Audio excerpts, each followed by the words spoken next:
કળિયુગની વાસ્તવિકતા. લાગણીની કિંમત ઘટી અને મતલબની સંખ્યા વધી. માણસની કદર ઘટી અને પૈસાની કિંમત વધી. સંયુક્ત કુટુંબ ઘટ્યા અને એકલા રહેવાનું વધ્યું. સંબંધોમાં સમજણ ઘટી અને સ્વાર્થની જગ્યા વધી. માન, મર્યાદા અને સભ્યતા ઘટ્યા. તોછડાઈ, ગેરવર્તણૂક અને ગેરસમજ વધી. રિયાલિટી ઘટી અને દેખાડો વધ્યો. માણસ સંસ્કાર અને શરમ ભૂલ્યો. પોતાના જ નુકસાન અને દુઃખો વધ્યા. પ્રેમ છે પણ વિશ્વાસ નથી. દેખાડો છે પણ અમલમાં નથી. ભક્તિ છે પણ ભાવના નથી. ભગવાન છે પણ ભરોસો નથી.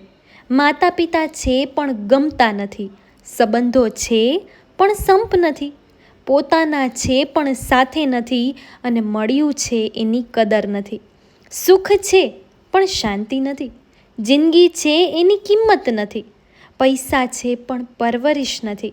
સંપત્તિ છે પણ સંસ્કાર નથી. જીવન છે પણ સાર નથી અને જીવવું છે પણ સમજણ નથી.